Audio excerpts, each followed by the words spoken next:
Du nouveau sur Exaucé Lungu TV. Exaucé Lungu TV, la chaîne qui vous procure la vie en Jésus. Des nouveaux concepts basés selon vos attentes sur l'éducation familiale, coaching, ministère, finances, mariage et la jeunesse. Exaucé Lungu TV. Bonjour chers internautes et bienvenue sur notre chaîne Exaucé Lungu TV. Votre chaîne 100% prophétique qui vous procure la vie en Jésus. Donc aujourd'hui, nous sommes encore sur le plateau pour vous parler en fait d'un nouveau sujet. Et pour ça, je suis en compagnie de mon collègue Eddy Pépé. Bonjour Eddy. Bonjour Sœur Perla. Vous allez bien? Ça va très bien et toi? Ça roule. Aujourd'hui, nous allons parler de la prière. La prière, un élément de base, je pense, pour chaque chrétien. Donc nous voulons quand même pouvoir expliquer cela, pouvoir éclaircir le peuple de Dieu par rapport à la prière. Tant de questions, il n'y a pas forcément de réponse et nous voulons, avec le prophète Exaucé Lungu, nous voulons parler de ce sujet. Donc nous sommes très ravis de l'avoir sur ce plateau. Bonjour prophète. Bonjour Perla. Toujours un plaisir de vous recevoir. Grâce sur grâce et plaisir est partagé. Amen. Merci. Bonjour prophète. Bonjour Pépé. Vous allez bien? Que Dieu te bénisse. Donc prophète, on a voulu parler de la prière aujourd'hui. Oui, très bien. Donc je pense que la prière, c'est quand même un élément de base hein, pour un chrétien. Donc beaucoup prient. Est-ce que connaissons-nous réellement qu'est-ce que c'est que la prière? Et à quel moment nous devons prier? À quel moment nous devons faire appel à la prière? Comment prier? Toutes ces choses-là. Je pense qu'à l'aide du Saint-Esprit, prophète, pouvait nous aider à répondre à toutes ces questions. Très bien. Le sujet est très vaste. Amen. Comme tu l'as dit, la prière, c'est l'un des éléments, je dirais, capital du christianisme, parce que notre Seigneur priait. Comment prier? Je dirais, il faut prier selon les normes de la parole de Dieu. La Bible dit dans Éphésiens chapitre 6 au verset 18, « Faites en tout temps par l'Esprit toutes sortes de prières et de supplications. Veillez à cela avec une entière persévérance et priez pour tous les saints. » Alors ici déjà, dans ce passage, on nous fait comprendre que la prière doit se faire par l'Esprit, c'est-à-dire avec l'aide du Saint-Esprit, ou je dirais mieux, sous la conduite du Saint-Esprit. Lorsque la prière n'est pas faite sous la conduite du Saint-Esprit, elle sera comme des païens, comme des barbares, comme ceux-là qui multiplient des paroles vaines, comme le Seigneur le dit dans les évangiles. Il dit, quand vous priez, ne multipliez pas des paroles vaines comme font les païens. Alors, deuxièmement, lorsqu'on dit que la prière doit être faite selon l'Esprit, l'Esprit nous révèle le Christ. Et la prière doit se faire selon l'enseignement de Jésus. Or, l'enseignement de Jésus est basé sur les fondements des apôtres et des prophètes, parce que lui-même, il est la pierre de l'angle. Amen. Amen. Prophète, dans la Bible, on voit cette phrase qu'on répète assez souvent, que la prière du juste est une grande efficacité. La prière du juste a une grande efficacité. Alors maintenant, je voudrais savoir le corollaire à ça. Qui est le juste d'abord? Très bien. Et pourquoi cette grande efficacité? Est-ce que ça veut dire qu'alors que celui qui n'est pas juste n'a pas d'efficacité dans la prière? Très bien. Déjà, c'est une mention assez particulière en disant que la prière du juste. Nous devons comprendre une chose. Nous avons une justice de position, et cette justice de position doit devenir une justice de conduite. C'est quoi la justice de position? C'est ça. Je reçois Jésus comme Seigneur et Sauveur. Il m'a justifié, il m'a purifié, il m'a lavé. Je deviens une autre personne. Sa justice devient ma justice. J'ai une certaine position, pas à cause de mes œuvres, mais à cause de lui. Et cette justice que le Seigneur me donne par la grâce, après la nouvelle naissance, doit m'amener à une certaine qualité de vie. C'est là où j'ai parlé de la deuxième justice, qui est la justice de qualité de vie, des conditions. La condition dans laquelle on vit, c'est-à-dire marchant avec Dieu. Maintenant, tu as dit, que veut dire la prière du juste a une grande efficacité? C'est-à-dire, une personne qui croit à son appartenance à Christ, lorsqu'il prie, parce que la prière doit se faire croyant que Dieu existe. Maintenant, sa prière aura d'efficacité sur base de ce qu'il est en Christ, différemment d'un païen et différemment d'une personne qui n'est pas consciente de sa position en Christ. Alors, si on peut creuser, ça veut dire que la personne qui est païenne, mais qui prie d'une manière ou d'une autre, a une petite efficacité tout de même. La personne qui est païenne, Dieu n'exauce pas les païens. C'est pas moi, c'est la Bible. Dieu n'exauce pas les païens. Et une personne païenne Dieu, quelqu'un d'autre me dira, oh mais moi j'étais païen, j'ai demandé à Dieu de faire quelque chose, j'ai vu qu'il l'a fait. Non, ça c'est l'amour de Dieu. Comme on dort, on se réveille. Il y a les bénédictions qui sont pour tout le monde. Le soleil, la plage, le froid, l'hiver, l'été, c'est pour tout le monde. Dormir, se réveiller, c'est pour tout le monde. Bailler, digérer, c'est pour tout le monde. Tu comprends un peu? Donc c'est pour dire il y a des choses, il ne faut pas mélanger les choses. J'étais en train de dire tout à l'heure, on dit la prière du juste. Donc une autre personne peut être juste, mais il n'est pas consciente. La personne n'est pas consciente de sa position. Je l'ai dit tout à l'heure. Et la troisième catégorie des personnes, c'est les païens. C'est-à-dire que sur le plan légal, Dieu n'entend pas la prière d'un païen parce que tu n'as aucune alliance avec lui.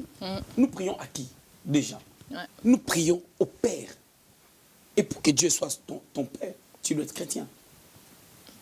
Si tu n'es pas chrétien, Dieu n'est pas ton Père. Dieu est ton créateur. D'accord. Mais pour nous, chrétiens, Dieu est notre créateur, il est notre Père, il est notre Dieu, il est tout pour nous. Amen. Prophète, j'aimerais savoir quand même si vous pouvez nous expliquer en fait les différentes sortes de prières. Parce qu'il y a plusieurs prières et des fois en fait tout est confus, on se mélange en fait en priant. Et j'aimerais quand même que vous puissiez nous éclaircir sur les différentes sortes de prières. Il y a plusieurs sortes de prières, ça c'est une vérité. Il y a la prière d'intercession, il y a la prière de supplication, il y a la prière d'adoration, il y a la prière d'adoration et de louange, il y a la prière de repentance, ainsi de suite. Et chaque prière a sa valeur. C'est-à-dire, lorsque nous prions, nous devons savoir, c'est pour ça que j'ai dit tout à l'heure, faites tes prières par l'Esprit. Parce que le Saint-Esprit nous aide à prier selon Dieu, c'est-à-dire selon la doctrine, selon la parole de Dieu. On doit savoir en quelle situation on doit faire la prière d'autorité, en quelle situation on doit faire la prière de supplication, ainsi de suite. Prenons l'exemple d'Anne, qui cherchait un enfant. Quelle sorte de prière Anne a pu faire? Première dimension, c'est la supplication. Et c'est quoi la prière de supplication? La prière de supplication, c'est une prière qui se fait avec une attitude de soumission. Et la supplication est toujours rattachée à des actions de grâce. Et quand on parle des actions de grâce, automatiquement, on touche l'aspect de l'adoration. C'est pour ça qu'Anne, malgré sa souffrance pendant 20 ans, elle n'avait pas d'enfant. Les jours où elle a compris que je ne dois pas être dans la présence de Dieu en train de se plaindre, mais je dois comprendre quel est le besoin de Dieu. Elle est entrée dans un aspect d'adoration en disant à Dieu, si tu me donnes, je te donne. Comme tout vient de toi, je te rendrai ce que tu vas me donner. Automatiquement, elle a compris les besoins de Dieu. Parce que Anne est entrée dans une autre dimension dans sa prière. Mais il arrive des fois, on est dans la même situation qu'Anne, mais on chasse des démons. On part de combat à combat, combat, sans comprendre exactement les enjeux de la prière. Qu'est-ce que Dieu veut exactement pour toi et voilà, par rapport à ta vie? Parce que tu sais, quand nous prions, nous devons comprendre une seule chose à retenir, et que Dieu est bon. Tu ne demandes pas à un méchant. Si nous, les parents de ce monde, on est méchants, ton enfant vient de faire des bêtises, mais tu sais que cet enfant-là a fait des bêtises, mais il doit manger. À midi, il faut lui donner les repas parce que c'est comme ça. Et le Dieu qui est bon. C'est pour ça que la Bible dit, vous demandez, vous ne recevez pas parce que vous demandez mal. On demande mal. Nos bases sont déjà mal posées. Et il est difficile d'obtenir. Parce que le problème de Dieu, c'est quoi? Dieu ne veut pas seulement nous donner. Mais Dieu veut que nous soyons la source de bénédiction pour les autres. Pour que par nous, que les gens sachent comment demander et comment obtenir. Amen. Voilà. Donc par là, je vous rejoins en disant que, en fait, prier sans avoir des enseignements, sans être enseigné, c'est en vain.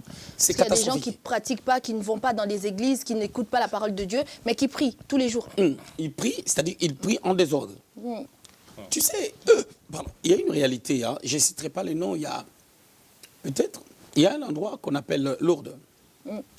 Les gens partent là-bas. La plupart des personnes qui sont parties là-bas, ils ont dit, ils ont vu le miracle.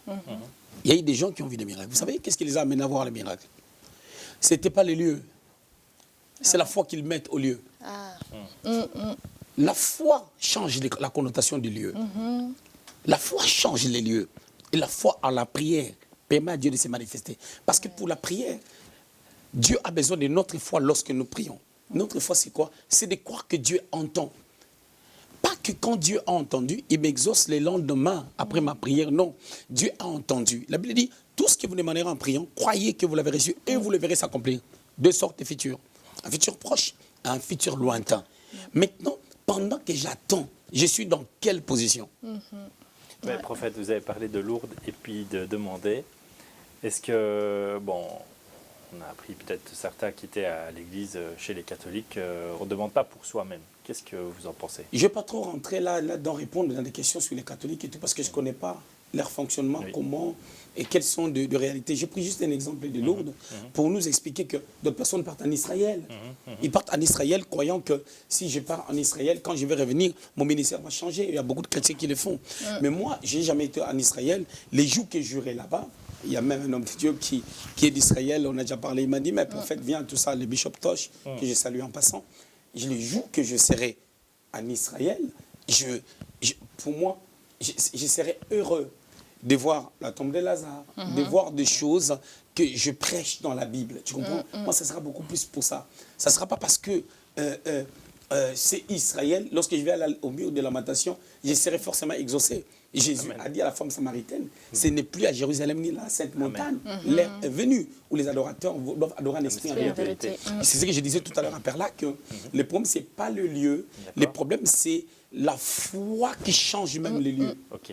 Et par rapport aux jeûnes, maintenant, demander pour soi-même, il y a des gens qui font des jeûnes et prières. Qu'est-ce que vous en pensez? Le jeûne et prière, vous devez comprendre pourquoi gêner.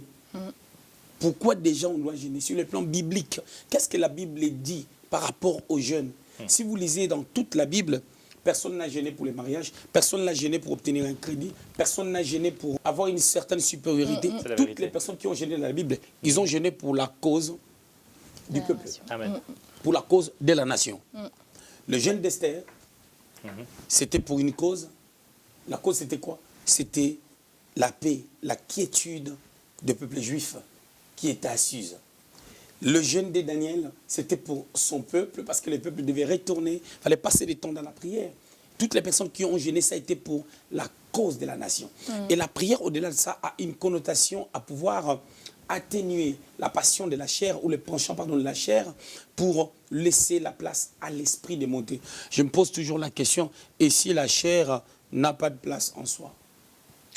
Si la chair ne fonctionne pas en toi, alors j'ai gênerai parce que c'est une recommandation du Seigneur, parce que le Seigneur a gêné. Alors, moi, il m'arrive de gêner parce que mon Seigneur a gêné. De la même année que je prends la Sainte Seine, parce que le Seigneur a dit, faites-le en mémoire de moi. Alors, il y a des choses que je fais en mémoire de mon Seigneur. Amen.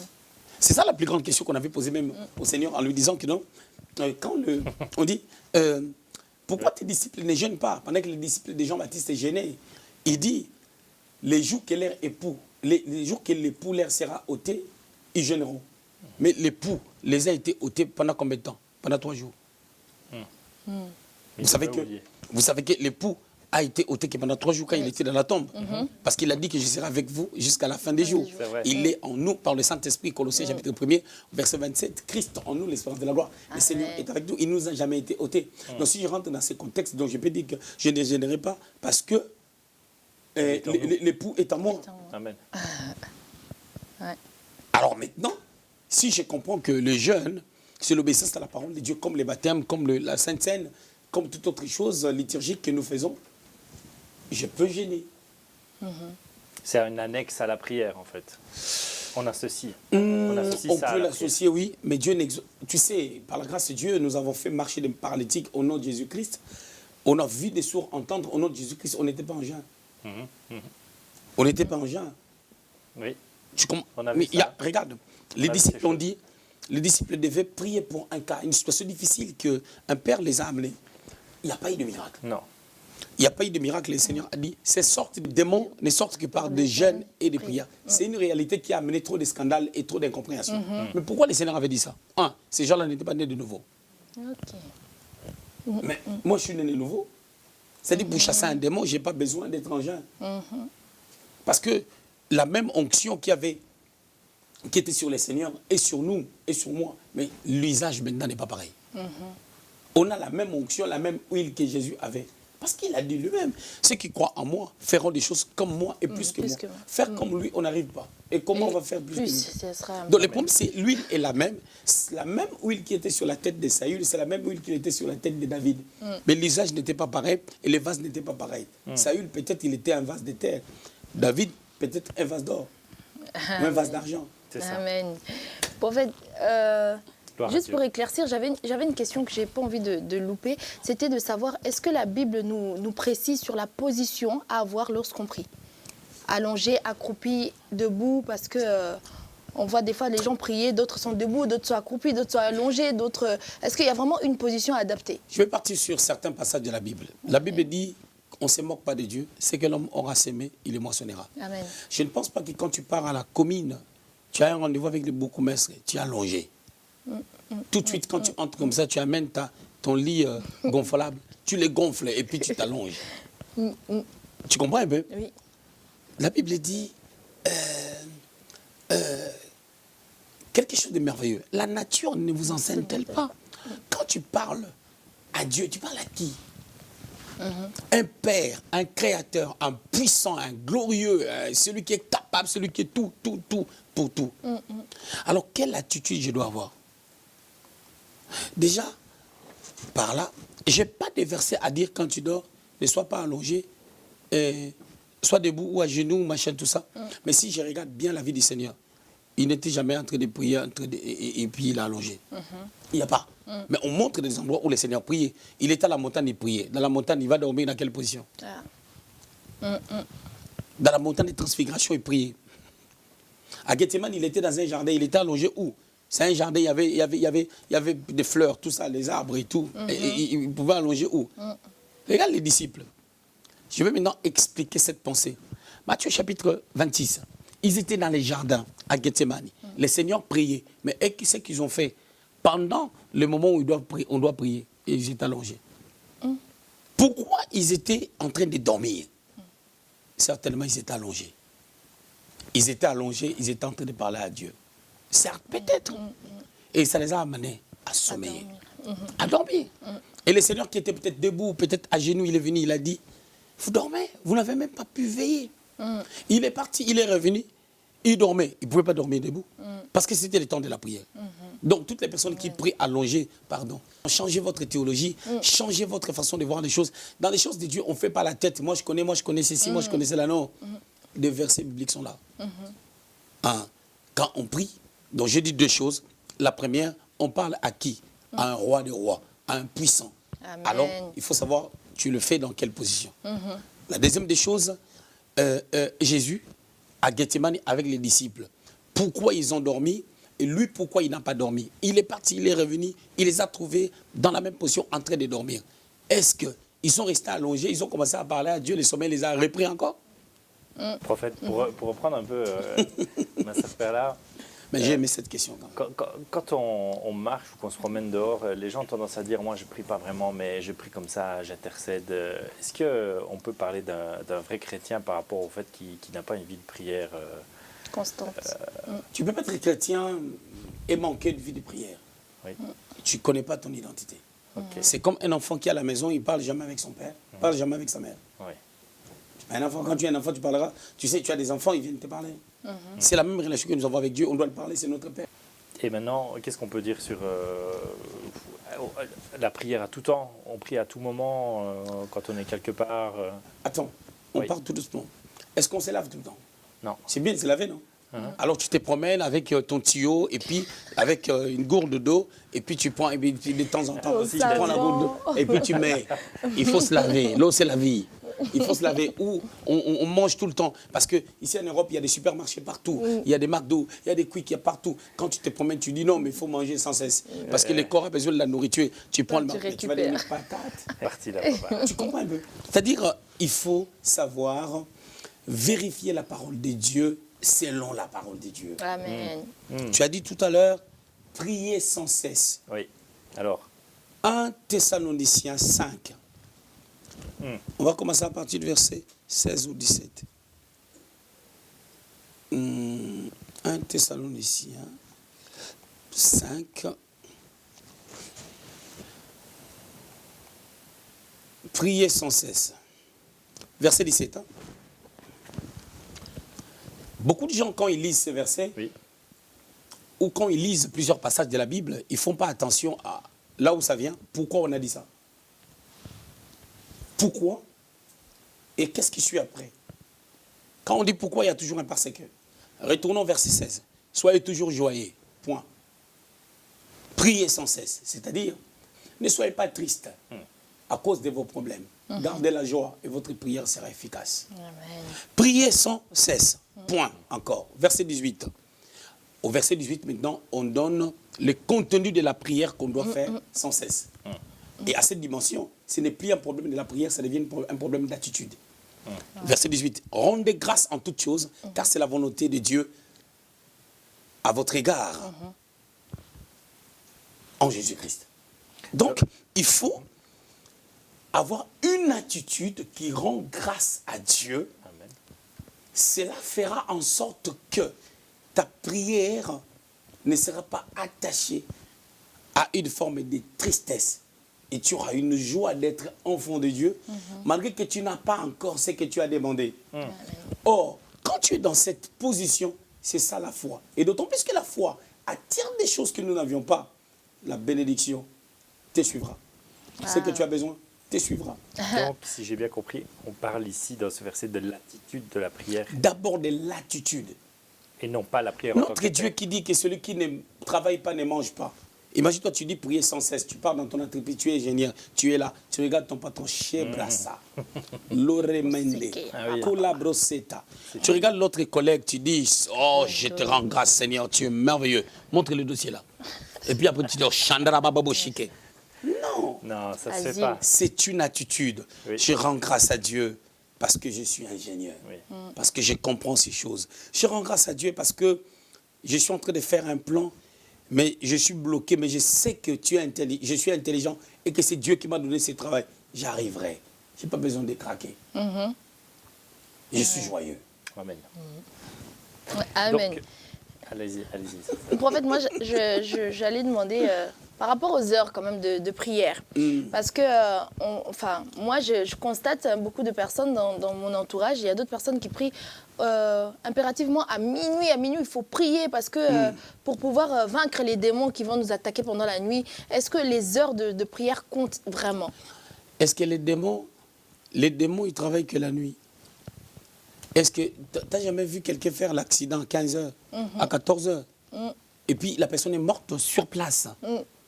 Ce ne sont pas des démons, ce ne sont pas une attaque démoniaque. Ce sont du théâtre, du charabia.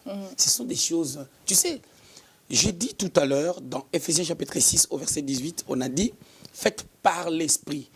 Moi, depuis tous ces temps, Dieu me pousse à prier vers 2 heures du matin. 2 heures, 2h30, je suis en train de prier. D'accord. C'est-à-dire, je prie à des heures où je n'ai pas envie. J'ai envie de dormir. Je suis un peu fatigué. Mais ça me pousse à prier. Et je sens quelque chose de glorieux. Pendant que je me mets à prier, des fois Dieu me pousse à prier pour les gens, à prier pour d'autres personnes qui s'affaiblissent dans leur foi avec Dieu. Et je reçois des messages. Le Seigneur m'inspire des choses. Je comprends vraiment que c'est la volonté de Dieu. D'accord. Donc, je ne dirais pas que non, c'est à cette heure-là que les démons fonctionnent et puis je suis en train de les attraper. La personne qui a sorti cette théorie avait remarqué que Dieu l'avait poussé peut-être à prier à ces heures-là. Il en a fait une doctrine. D'accord. Il en a fait une doctrine. Donc on peut dire que l'heure n'influence peu. Écoute, la Bible dit, faites en tout temps les prières par l'Esprit. C'est-à-dire, peu importe les temps. Amen. Les temps, c'est toi qui les règles avec ton Dieu. D'accord. C'est ta relation avec Dieu. Et je partageais aujourd'hui, quand je venais à l'émission, je partageais avec le berger Eric, je lui disais que des fois c'est bien de prier quand tu ne veux pas. Parce que Dieu t'appelle, mais tu es peut-être fatigué. Tu veux vraiment dormir, mais je me dis, ces genres de prières, c'est toujours efficace parce que c'est Dieu qui t'appelle. Ce n'est pas dans tes heures de prière. Dieu te délocalise, il veut que tu fasses sa volonté. C'est là où j'avais dit, la Bible dit, faites en tout temps par l'Esprit. Amen. Un autre verset, Psaume 32, verset 6. Psaume 32, verset 6. C'est avec la prière, il faut des fois aller avec des versets. Regarde ce que la Bible dit. Qu'ainsi tout homme pieux t'est pris en temps convenable. Et ces temps convenables pour prier, c'est le temps que le Saint-Esprit te guide. Te guide. Ok, d'accord. Et on dit bien tout homme pieux. Un homme pieux, c'est celui qui a le Saint-Esprit. Vous allez comprendre que le christianisme, c'est une vie où nous sommes dépendants. Dépendants de qui? Du Saint-Esprit. La vie chrétienne, ce n'est pas une vie, on fait ce qu'on veut. Non, c'est Dieu qui nous guide. C'est ce qui amène la grandeur et l'exaucement des prières. Amen, prophète. Donc là, nous allons vraiment vers la fin. Il nous reste... J'avais juste une toute petite question pour terminer par la fin. Quelle est la première mention de la prière? Parce qu'on n'a pas vu Adam là où on a dit qu'il a prié. La première mention de la prière, Dieu dit que la lumière soit et la lumière fut. Ah, Wow. Il a prié en lui-même pour que la lumière apparaisse. C'est une prière. Et il l'a fait avec foi. Cette phrase-là a plusieurs valeurs théologiques. Dieu dit que la lumière soit et la lumière fut. C'est une prière en lui-même. 1. 2. C'est une déclaration prophétique. Avançons. 3. C'est la mise en place Don de la foi. d'une foi qui se manifeste en appelant l'existence ce qui n'existe pas. 4. C'est un enseignement pour montrer que tel qu'il est, tel que nous sommes. S'il l'a fait et qu'il a dit que nous sommes créés à son image et à sa ressemblance, nous pouvons faire la même chose.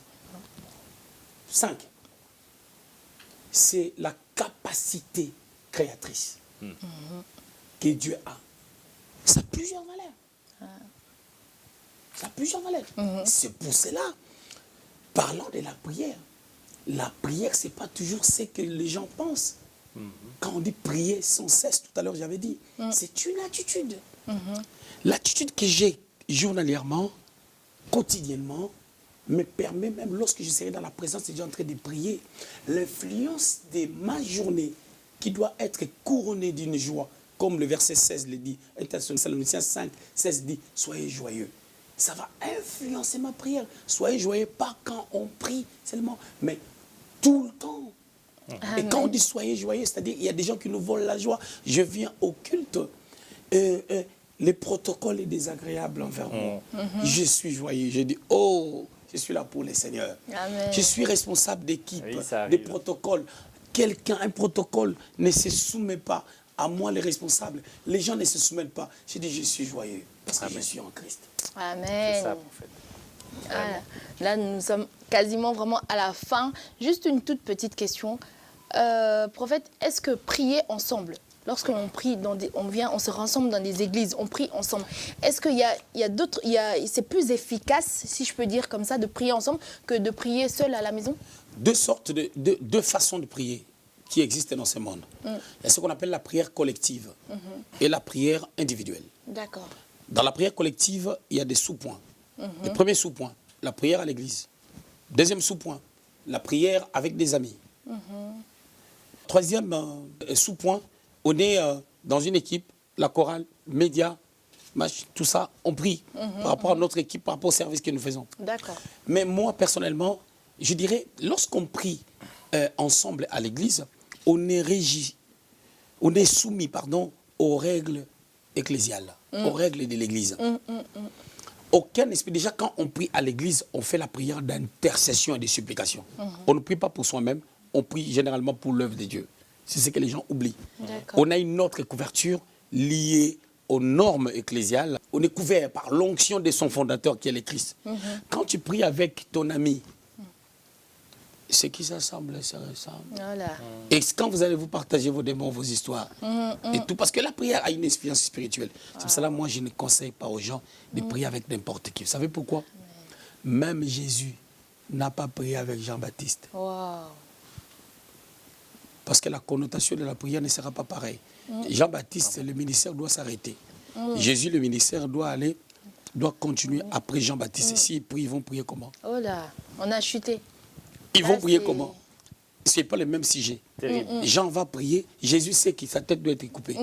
Et quand Jean va mettre les sujets, on va prier pour qu'on ne coupe pas les têtes des gens. On va briser l'esprit de couper les... Jésus n'en va rester bouche bée parce que Jean, la tête doit être coupée. Ah, compliqué. Même quand on est nous tous enfants de Dieu, attention. Waouh. Merveilleux. Oh là là. J'ai même envie de On poser a un d'autres groupe questions, là, mais... on a un groupe là, on va Avançons. prier On va avec prier les amis. ensemble. Ce sont des aventures. C'est la précipitation Groupe WhatsApp. des fois dans les choses de Dieu. C'est le Ce sont des théâtres de chez nous, des théâtres des Go, Mangobo. Oh là là. Toutes ces histoires-là, c'est le mélange un peu des théâtres des Africains. Je voulais quand même savoir, prophète, là on a vu pendant le temps de pandémie, Tout le monde prie, même des gens qui ne priaient pas. Des gens, ils ont commencé à prier, ils ont commencé Ça a à prier. diminué. Le nombre de vies sur Internet, ça a diminué. Ça a diminué. Parce qu'ils ont vu qu'ils ne sont pas morts. Ils ont continué leur vie. C'est ça. Ils ont continué à boire. Est-ce que c'était vraiment efficace, ces personnes qui n'ont jamais prié de leur vie et qui prient juste parce qu'ils ont peur de la mort? C'était pas efficace, c'était diabétique.